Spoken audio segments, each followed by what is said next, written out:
Mas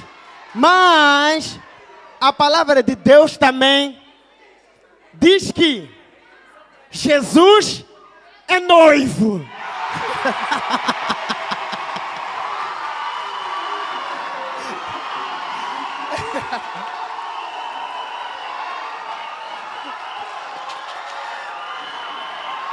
Aleluia!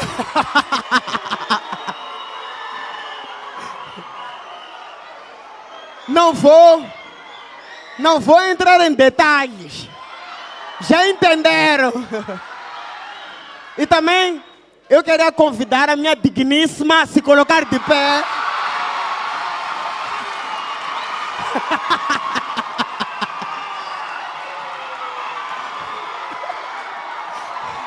Amém. Aleluia!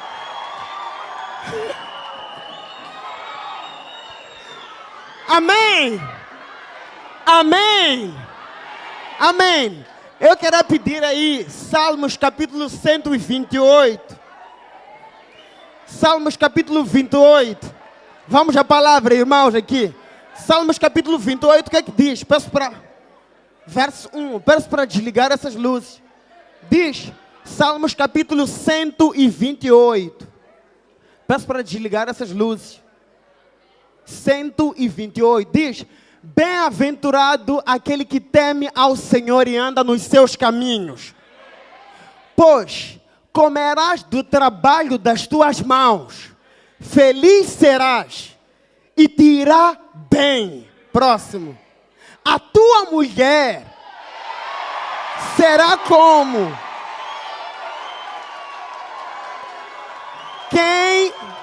quem não é casado pode aguardar.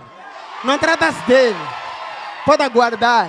Diz: a tua mulher será como a videira frutífera nos lados da tua casa. Os teus filhos como plantas de oliveira à roda da tua mesa. Eis que assim será abençoado o homem que teme ao Senhor. Próximo. O Senhor te abençoará desde Sião, e tu verás o bem de Jerusalém em todos os dias da tua vida.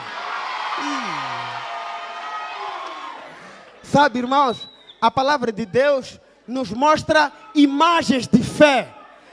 Jesus, ou seja, o próprio Deus, Ele coloca aqui na sua palavra imagens para gerar em nós fé, para nós nos apropriarmos dessas palavras. Por exemplo, peço aí, Salmos capítulo 1, é um dos capítulos também que nos mostram, né, umas imagens que nos enchem de fé. Peço Salmos capítulo 1 e peço para desligar as luzes, por favor.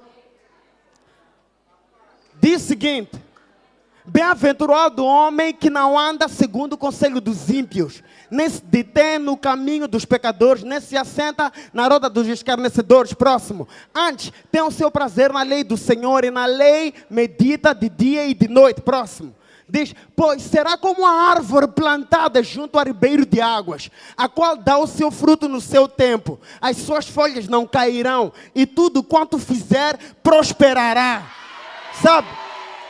Isso aqui são declarações poderosas que nós devemos pegar isso para o nosso coração e declarar o nosso dia a dia, né? Então nós devemos nos ver como uma árvore plantada. Nós não somos uma árvore que cresceu no deserto, não. Nós somos uma árvore plantada junto a correntezas das águas. Nós não somos aquelas árvores que estão lá distante, no deserto, na floresta, sem cuidado nenhum. Deus é quem nos plantou nessa terra.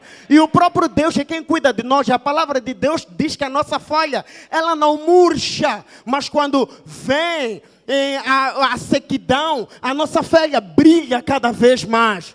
Por quê? Porque nós fomos plantados. Fomos plantados. E peço para voltar novamente a Salmos capítulo 128.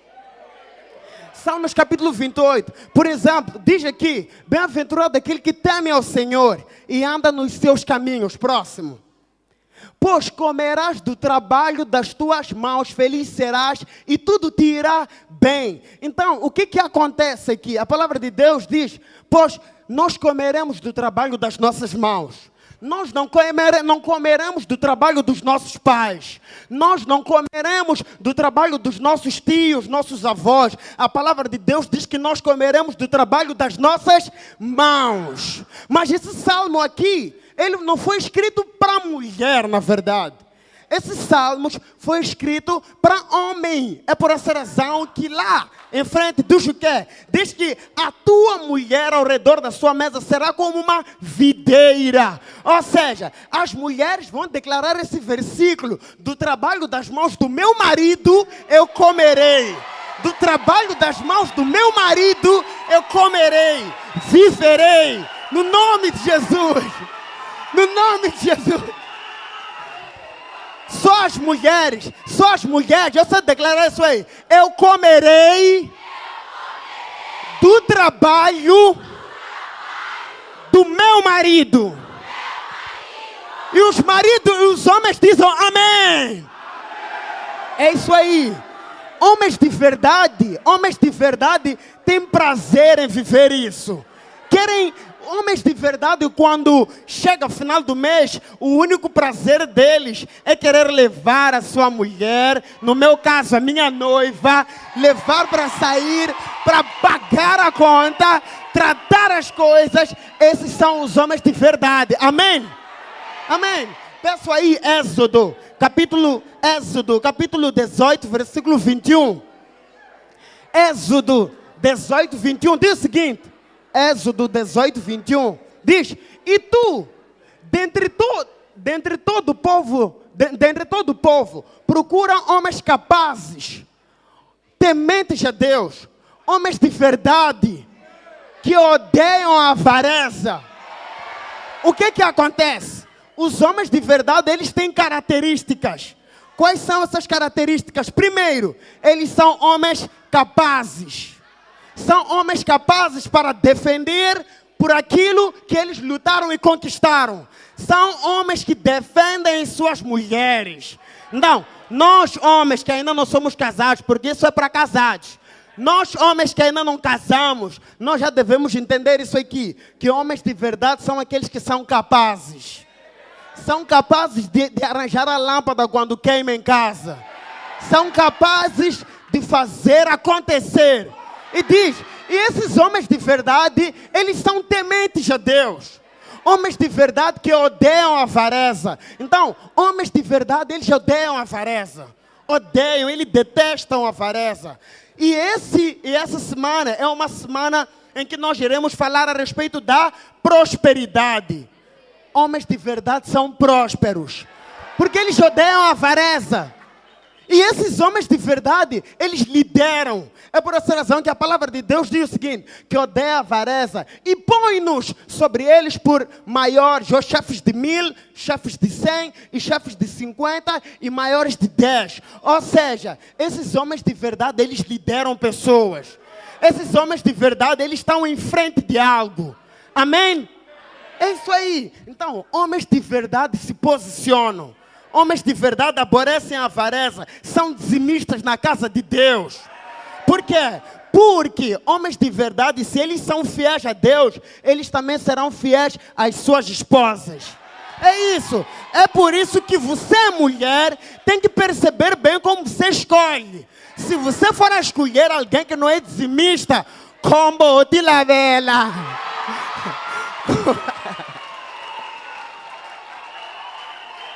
Percebe? Então tem que escolher bem. Tem que escolher bem. Porque a palavra de Deus diz que aquele que é um homem de verdade, ele odeia a avareza. Ele não se entende com a avareza. Amém? Agora deixa eu iniciar a minha pregação.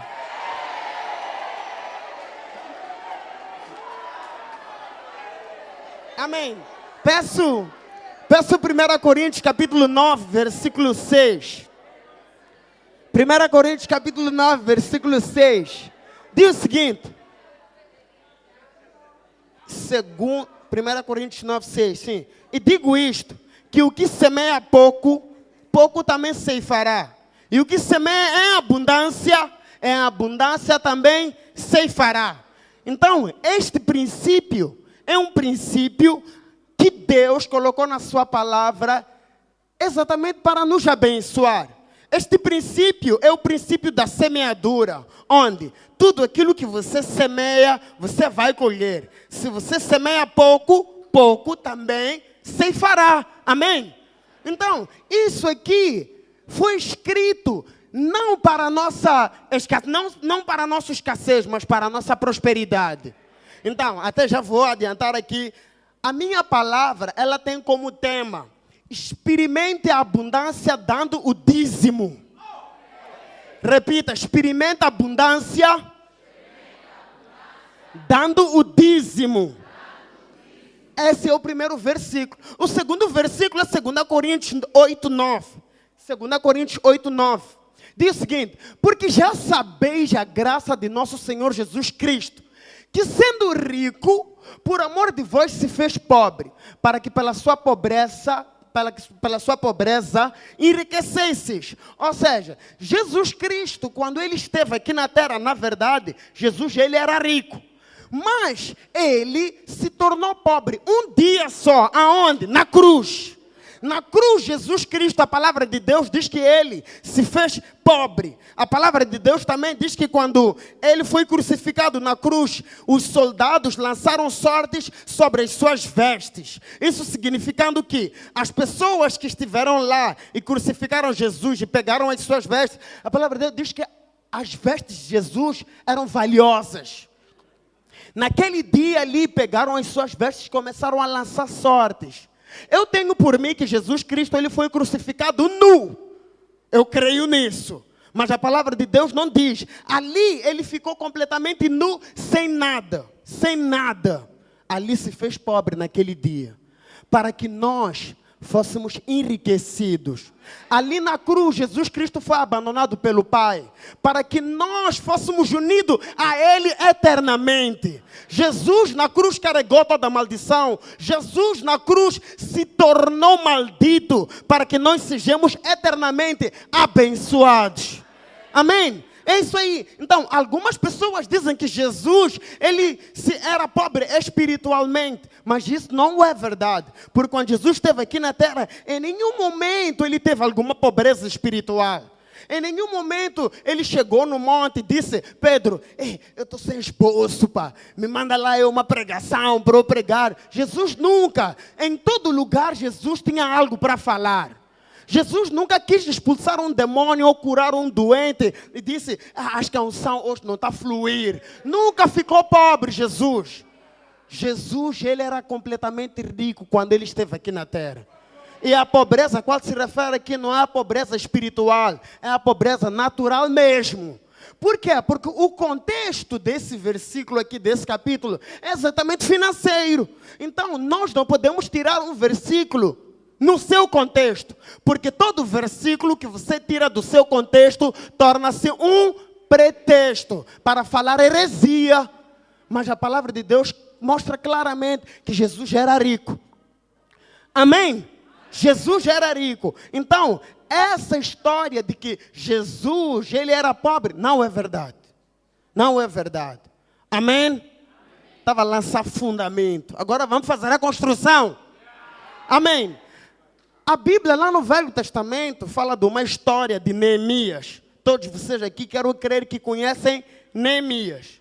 E Neemias, nós sabemos, né, ele escreveu um livro também. Mas acontece que o povo de Israel, na velha aliança ou no Velho Testamento, eles foram levados cativos, amém? Eles foram levados cativos aonde? A Babilônia. A Babilônia, e eles ficaram lá cativos durante quantos anos? 70 anos, amém? 70 anos. Mas só que depois de um tempo, Deus levanta o rei Ciro para poder, né, devolver ou mandar de volta a sua terra natal, o povo de Israel. Mas teve algumas pessoas que ficaram lá, como Mordecai, uma das pessoas que ficou lá, Esther, Esdras, Neemias e outras pessoas que ficaram lá. Eu não sei porquê, não sei explicar o porquê que ficaram lá, mas a palavra de Deus diz que eles ficaram. Mas Neemias ficou lá justamente porque tinha uma posição muito importante lá. Então o rei, quando mandou todo mundo de volta, não deixou Neemias. Por quê? Porque Neemias fazia parte de alguma coisa importante lá do rei. Amém? Amém? Então, o que aconteceu? Esses homens, quando eles voltaram, a palavra de Deus diz que eles eram para prepararem o caminho do Messias, que no caso foi na primeira vinda de Jesus. Só prestar muita atenção, porque aquilo que eu vou te dizer aqui é revelação de Deus. Então, não durma, porque você vai perder mesmo. Então, não queira perder isso, amém? Então, aqueles que voltaram foram exatamente para preparar o quê? O caminho para Jesus. Amém? E eles começaram a fazer a construção do templo. Por quê? Porque o templo anterior tinha sido destruído, que é o templo de Salomão. Não, o templo de Salomão foi destruído lá em Jerusalém, fizeram um grande estrago lá, tudo, os muros, tudo. Era uma ruína. Então o povo voltou para reconstruir o templo. Só que o que aconteceu? Quando eles reconstruíram o templo lá em Jerusalém, existia duas gerações. Tinha a geração que tinha mais de 70 anos e tinha a geração nova, que tinha muito menos do que até 50 anos. O que aconteceu? Os velhos que tinham mais de 70 anos choravam quando se reconstruía o templo. Por que eles choravam? Eles choravam porque o templo que estava sendo reconstruído não era comparado ao templo de Salomão que foi destruído. E a nova geração apenas se alegrava. Por que se alegrava? Porque pelo menos teriam algum lugar para adorar a Deus. E eles nem conheciam, nem sabiam do templo de Salomão, que era glorioso, que era esplêndido, tinha lá muito ouro, tinha muita coisa lá. E o templo de Salomão também tinha 3 câmaras. 3 câmaras, que são 3 pivetes. Tinha isso aí. Só que o que aconteceu? O templo que estava a ser reconstruído, que era chamado de templo de Zorobabel ou templo de Neemias, foi construído também no mesmo modelo que de Salomão, só que não tinha a mesma glória. Então, aquela reunião ali era uma reunião estranha, porque algumas pessoas choravam e outras pessoas se alegravam. Mas aí, Deus levanta um profeta chamado profeta Ageu. Repete comigo, profeta Ageu. O que o profeta Ageu levanta e diz? Ele fala, pessoal, não fiquem tristes, porque a glória da segunda casa será maior do que a da primeira. Por quê? Porque ali as pessoas estavam a chorar. Então, eles foram fortalecidos. Porque Neemias falou isso aí. A glória da primeira casa, a glória da última casa será maior do que a glória da primeira casa. Mas por que ele falou glória? Porque glória na visão de Deus não é a quantidade de pedras. Glória na visão de Deus nem é a quantidade de ouro. Mas glória na visão de Deus é quando a coisa está próxima dele. Por quê? Porque quando Jesus Cristo ele veio, Jesus não entrou no templo de Salomão, mas Jesus entrou naquele templo de Zorobabel. Não, por que a palavra de Deus diz que aquele templo seria de maior glória? Porque Jesus entraria lá. Jesus entrou lá, aquele templo foi de maior glória. Percebe? Essa profecia tem 2 aplicações, né? A primeira aplicação é essa que eu expliquei sobre o primeiro templo e o segundo templo. Mas também a segunda aplicação desse versículo está lá em Atos. A palavra de Deus diz lá em Atos que no tempo dos apóstolos houve lá a realização de grandes milagres, essas coisas aí. Mas eu quero crer que a segunda casa que se refere é a igreja dos últimos dias. A igreja dos últimos dias será mais gloriosa do que a igreja quando ela nasceu lá em Atos. Porque hoje teremos maior salvação que nunca houve em toda a história da humanidade. Percebe? Porque é um fato muito claro. Hoje, se você for a pesquisar aí, tu vais perceber que hoje tem pessoas vivas, mais de 8 bilhões. Mais de 8 bilhões. Isso significando o quê? Significando que o templo de hoje, a glória da agora, será muito maior do que a glória da primeira casa. Amém? Amém. Então, o que a palavra de Deus diz? Diz que Neemias, quando eles começaram a construir o templo, né? Quando eles começaram a construir o templo lá, aconteceu que construíram o templo, só que as muralhas não tinham sido construídas. Então, você sabe que quando as muralhas não são construídas, a cidade ela é vulnerável aos ataques do inimigo. Então, o que acontece? Neemias, ele pede permissão ao rei Ciro, para que o rei Ciro possa deixar ele ir para lá para poder reconstruir os muros. Amém? Os muros. Mas isso aí está lá em Neemias, capítulo 2, versículo 10.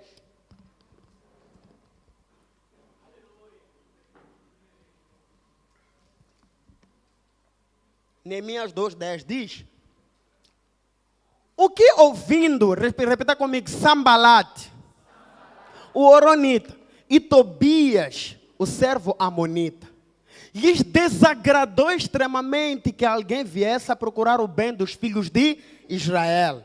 Então, Sambalat e Tobias, eles ficaram extremamente enfurecidos. Por que eles ficaram enfurecidos?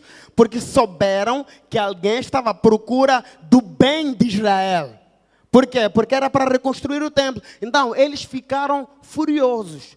É a mesma coisa que acontece nos dias de hoje. Tem muita gente que fica furiosa em saber que você vai prosperar. Em saber que Deus está a arranjar uma maneira de te prosperar, elas ficam totalmente furiosas. Percebe? Mas uma coisa que eu quero te mostrar de fato é você prestar atenção nos nomes dessas pessoas. O primeiro chama-se Sambalat, que era o Horonita. O segundo é o Tobias.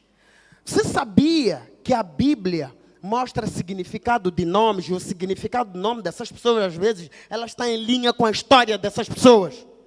Por exemplo, Jesus. Jesus é o Salvador, é a salvação, porque ele veio salvar. Mas o que acontece aqui? Aqui acontece que Sambalat, Horonita e Tobias, o que significa Tobias? Tobias significa Deus é bom.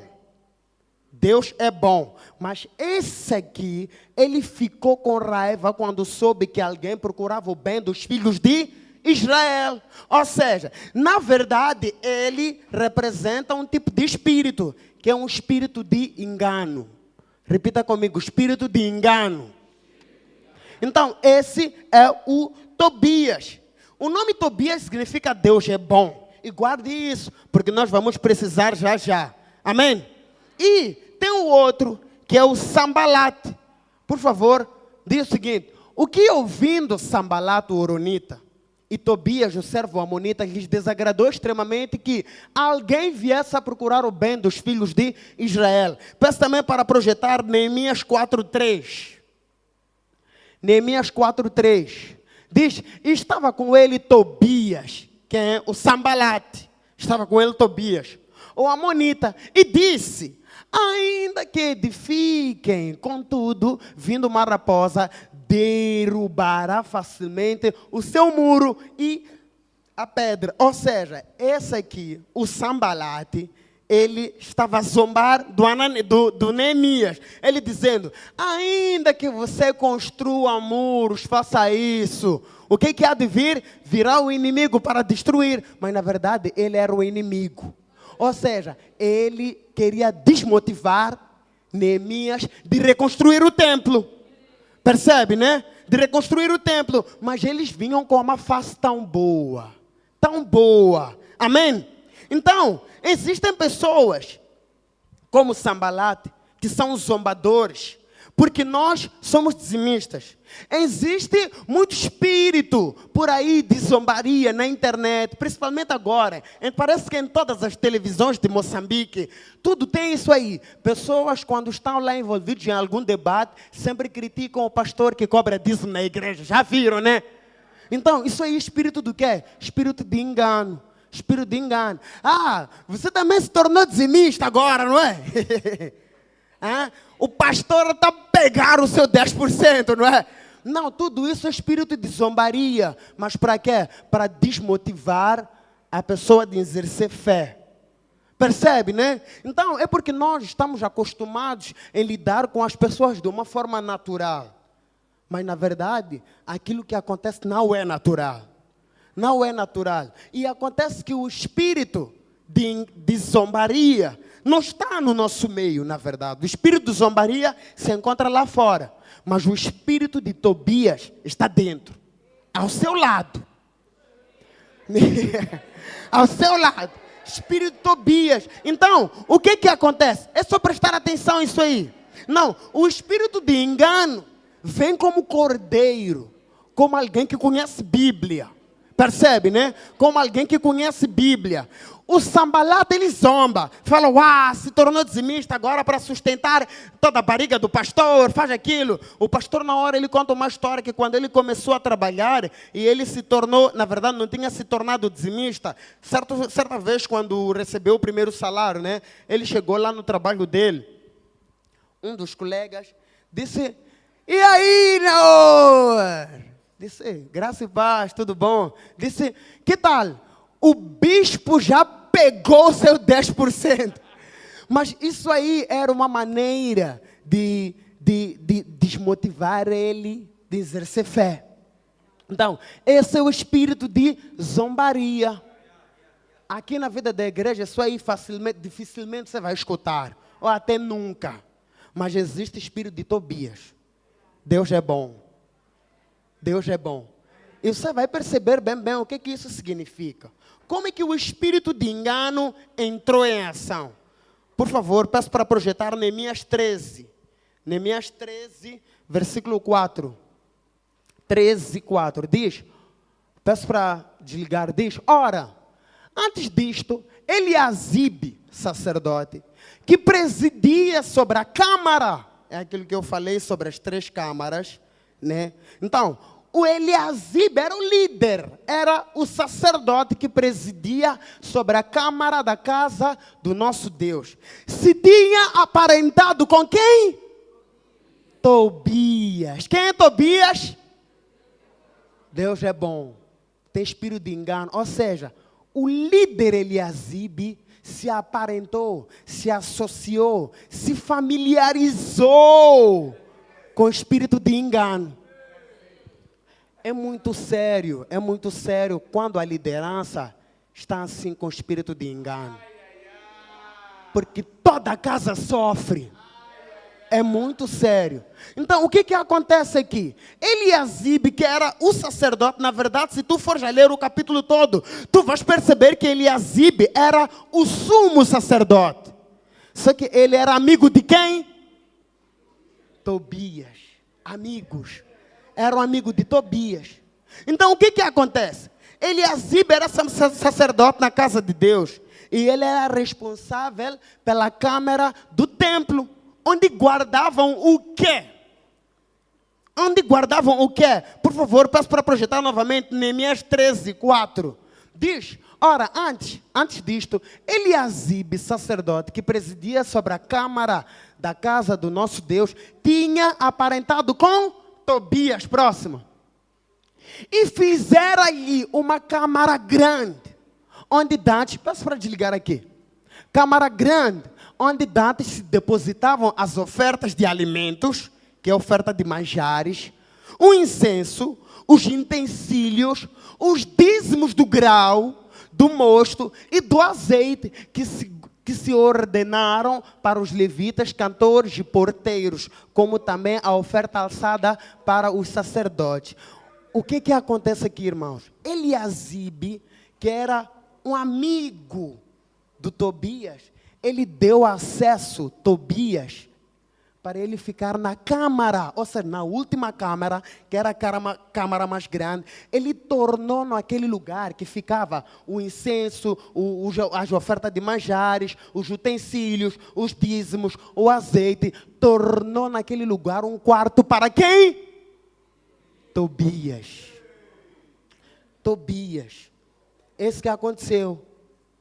Percebe? Então, é muito perigoso quando a liderança está associada com esse espírito. Quando um pai de família está associado com esse espírito de engano. Percebe, né? Espírito de engano. Quando você que é empresário está associado com esse espírito de engano. Como é que ele entra em ação, esse espírito de engano? Como é que entra em ação? O espírito de engano, ele fala o seguinte: Deus é bom, não precisa dizimar para te prosperar. Percebeu a maneira que entra o espírito de engano? Deus é bom. Não precisa, Josias, se submeter aos homens para receber a unção. Deus vai te dar a unção mesmo sem se submeter a ninguém. Deus é bom. Não precisa fazer isso aí. Deus é bom. A tua célula vai crescer mesmo sem ser dizimista. Deus é bom. Você percebeu como é que o espírito de engano entra? É a mesma coisa que muitos que se dizem pregadores da graça falam. Falam, não. Deus é bom. Você vai prosperar mesmo sem dizimar, mesmo sem ofertar. Deus é bom. Então não se preocupe. Ou seja, os líderes introduzem Tobias na câmara que só Deus é que devia ficar. Só Deus é que devia ficar. Percebe? Só Deus é que devia ficar. Então, irmãos, isso é muito sério. Eu me lembro que, quando eu estava a preparar essa palavra aqui, o pastor Azamar, ele me fez uma pergunta. Ele disse, André, vais pregar o quê? Eu falei, pastor, eu vou pregar sobre dízimo. Ele falou, está aqui, eu vou pregar como experimentar a abundância dando dízimo. Aí ele fala, maravilha. Estou a ler a mensagem do pastor Azamar e eu. Maravilha. Você tem desfrutado disso? Eu, sim, pastor. Isso mexe muito comigo. Essa semana o Senhor tem me sensibilizado com esse assunto, principalmente como líder, discipulador e em relação à minha célula. Essas coisas estão juntas, de mãos dadas. Dízimo é o segredo. No dízimo, Deus escondeu o nosso crescimento ministerial também. Líderes que não são dizimistas têm suas células fracas. Essa é a minha mensagem. Líderes que não são dizimistas têm suas células fracas, suas finanças fracas. E até mesmo seus relacionamentos conjugais fracos. Fraco. Isso é muito sério. Nós lemos lá que os homens de verdade, eles aborrecem a avareza. Então, quando uma pessoa não aborrece a avareza, se associa com Tobias, ele enfraquece a sua célula, enfraquece até às vezes se é casado, se está na cor, enfraquece até o seu próprio relacionamento. É por isso que eu falei que mulheres é muito bom escolherem homens dizimistas. Você tem escolha, pode escolher. O pastor Helder aqui falou no início. Se ele não é dizimista, papá, tchau. É isso. Tanto o homem, tanto a mulher. Tanto o homem, tanto a mulher. Percebe? Certa vez eu estava a conversar com a Rabia, minha noiva. Aí ela me perguntou, André, o que te faria voltar para trás no nosso relacionamento? A pergunta... Aí, na verdade, eu respondi na hora.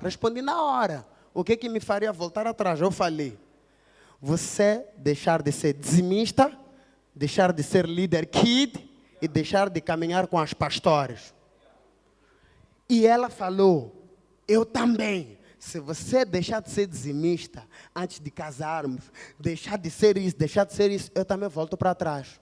Porque ela entendeu que homens de verdade são assim. Aborrecem a avareza. É por isso, irmãos, isso aí é muito importante.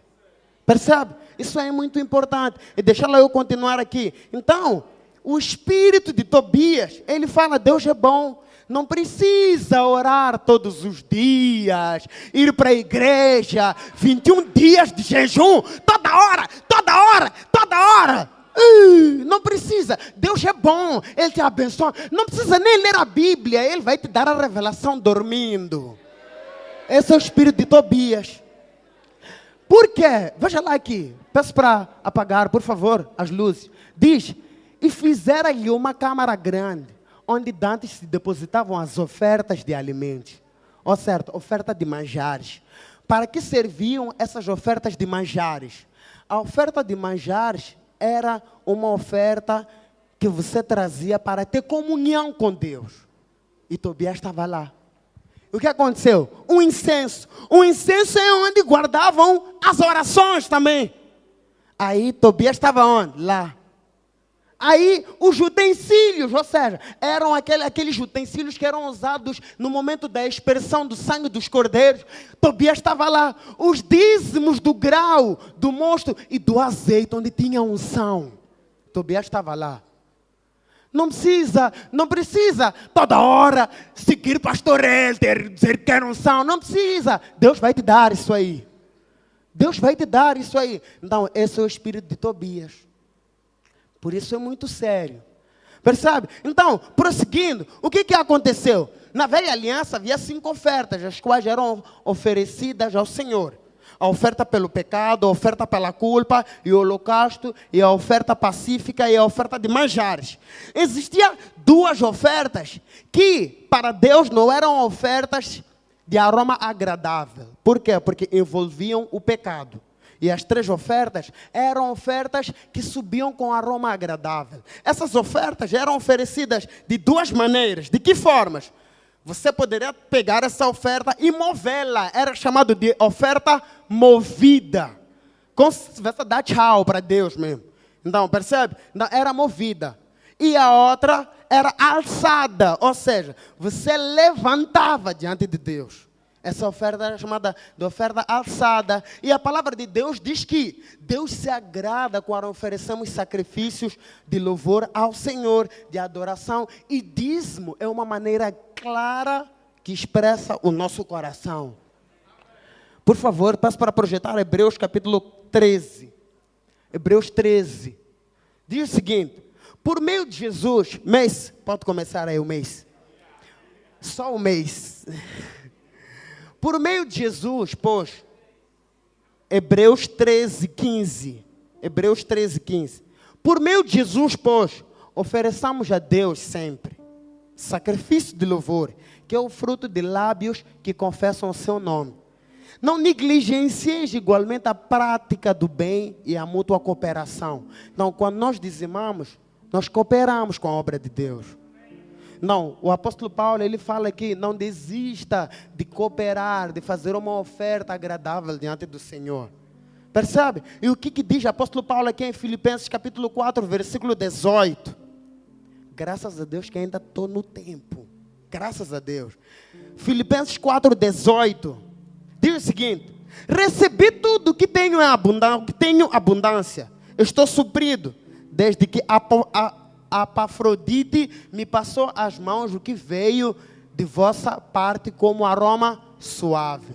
Ou seja, o apóstolo Paulo aqui, ele está a dizer, quando vocês ofertaram, essa oferta subiu diante de Deus como um aroma suave, agradável. Percebe? Então, quando nós dizimamos ou ofertamos, queridos irmãos, que bom que o apelo dessa palavra não vai ser nem ser dizimar ou ofertar. Que bom. Por quê? Porque às vezes a pessoa, quando pregamos isso, ela já fecha o coração e fala, já querem o meu dinheiro. Não precisa. Amém? Amém? Não precisa. Então, quando nós nos posicionamos, existe algo que acontece. Percebe? Mas por que Tobias, por que Neemias, na verdade Eliasibe, Tobias e Neemias, aliás, ele permitiu que isso acontecesse? Isso está lá em Neemias 13:6. Neemias 13:6.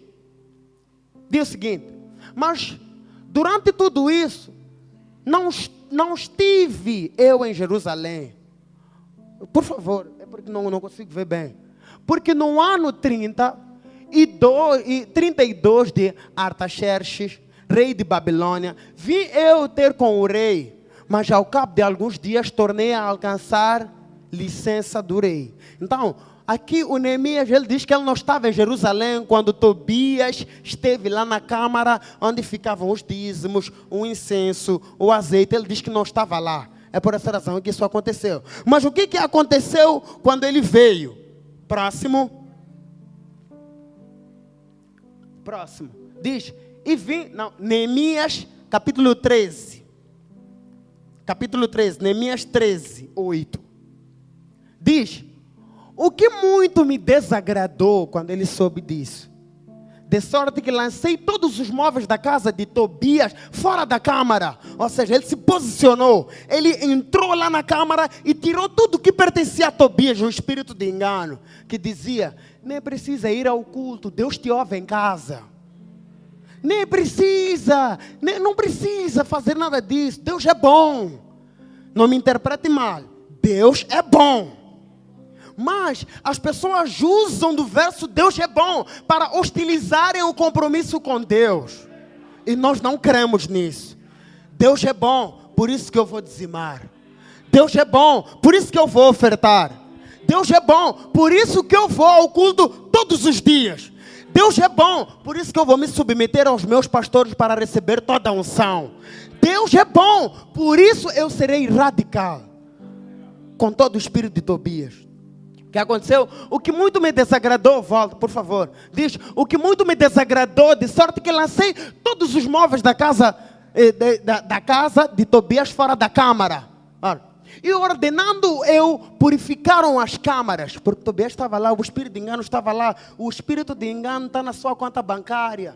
Você permitiu o espírito de engano lá nas tuas finanças, no teu trabalho. Lá, você permitiu o espírito de engano. O que aconteceu? E tornei a trazer ali os utensílios da casa de Deus com as ofertas de manjares e o incenso. Próximo. Também entendi que o quinhão dos levitas se lhes não dava. Ou seja, porque as pessoas não traziam dízimos. Por que não traziam dízimos? Porque Tobias estava lá. Dizia, Deus é bom, obreiro. Deus é bom. Então, não traziam mais os dízimos. E porque não traziam os dízimos, o que acontecia? De maneira que os levitas e os cantores que faziam a obra tinham fugido cada um para a sua terra. Os levitas que se alimentavam daqueles dízimos, de tudo aquilo, já não tinham mais nada. Por quê? Porque as pessoas não traziam mais dízimos. Porque lá estava o Tobias. Lá estava o Tobias. Quem são os levitas que eu posso dizer aqui? Os levitas sou eu, trabalho aqui na vida da igreja. Os pastores trabalham aqui na vida da igreja. Então, nós aqui somos os levitas. O diretor André trabalha aqui na vida da igreja. Não, nós somos os levitas da casa de Deus. Então, quando os dízimos não são trazidos, a obra também não vai avançar. Por quê? Porque nós também vamos começar a ir trabalhar fora. Eu também quero, vou me casar agora, preciso de dinheiro. E eu vou ficar aqui o tempo todo trabalhando, não ganhar nada para poder casar. Faz sentido para vocês? Claro que não. Os levitas saíram de lá. Faziam a obra, tinham fugido cada um para a sua terra. Próximo. Próximo. Diz, então, contendi com os magistrados e disse, por que se desamparou a casa de Deus? A casa de Deus foi desamparada. Mas por que foi desamparada? Porque não traziam os dízimos. E porque não traziam os dízimos, os levitas, os cantores, as pessoas que cuidavam de lá, saíram todos. E desampararam a casa. Então, quando você não traz seu dízimo, sua oferta, você desampara a casa de Deus. Você desampara a casa de Deus. E próximo. Diz, então, todo Judá trouxe os dízimos do grau e do mosto e do azeite aos celeiros. Próximo. E por tesouros pus sobre celeiros, pus os celeiros a semelias. Então, o que aconteceu? O Neemias, ele substituiu as pessoas que estavam lá. Colocou lá Selemias, o sacerdote, e a Zadok, o escrivão, e a Pedias dentre os levitas, e com ele o Aná, filho de Zacur, filho de Matanias, porque se tinham achado fiéis. E se lhes encarregou a eles a distribuição para seus irmãos. Então, mudou-se de liderança. Neemias mudou de liderança. Por quê? Porque os irmãos permitiram lá o espírito de Tobias. Já não devolviam o dízimo. Por quê? Deus é bom. Espírito Tobias. Mas para eu finalizar aqui, o que significam esses nomes dessas pessoas que foram colocadas aqui? Primeiro, é o Selemias. Repita comigo, Selemias. Selemias significa o quê? Recompensado por Jeová. Quando você se posiciona e o Tobias sai lá, Deus te recompensa. Não, irmão, se posicione. Devolva o seu dízimo, a sua oferta. Percebe? Você não está a matrecar os pastores, pegar um envelope ali, colocar uma oferta, talvez no envelope de dízimo. Não, você não está a matrecar os pastores. Você está a se enganar a si mesmo. apóstolo Tiago, ele fala, aquele que ouve a palavra e não é praticante, ele engana-se a si mesmo. Você conhece a verdade, irmão. Não estou aqui para te acusar, mas estou aqui para te advertir. Para você fazer as primeiras práticas, aquilo que você fazia. Algumas pessoas, às vezes, o que acontece? Pegam o envelope de dízimo, colocam lá uma qualquer oferta para matracar os pastores, dizendo que é dízimo, mas na verdade não é dízimo. É uma oferta que colocou lá. E te falo, essas pessoas não prosperam. Não prosperam. Essa pessoa, pastor, até podem lhe entregar uma igreja grande. E toda a igreja acabar. Não entender por quê? Porque Deus não pode te confiar riquezas verdadeiras se você nem enfiar as riquezas injustas. Não pode. Não pode. Então, queridos irmãos, nós queremos crescer. Quem quer crescer? Vamos crescer. Mas para crescer não podemos ignorar este fato. Não podemos ignorar, passar desapercebido. Não, não é assim. Não, Selemias significa recompensado por Deus. Zadok significa justo. Justo. Quando você é fiel nas riquezas injustas, iníquas, Deus te dá as riquezas justas. A tua célula como líder cresce, prospera. As tuas finanças, a tua empresa cresce e prospera. A tua rede como discipulador cresce e prospera. E os pastores também, se forem fiéis, a igreja cresce e prospera. É um princípio. É um princípio. E o outro é Pedaías, que significa o Senhor tem redimido. O Senhor tem redimido. O outro é Anã, que significa Ele é misericordioso. Quando você se posiciona, expulsa o Tobias, a palavra de Deus diz que Deus vai derramar misericórdia, porque Ele é misericordioso. Eu queria convidar a igreja a se colocar de pé.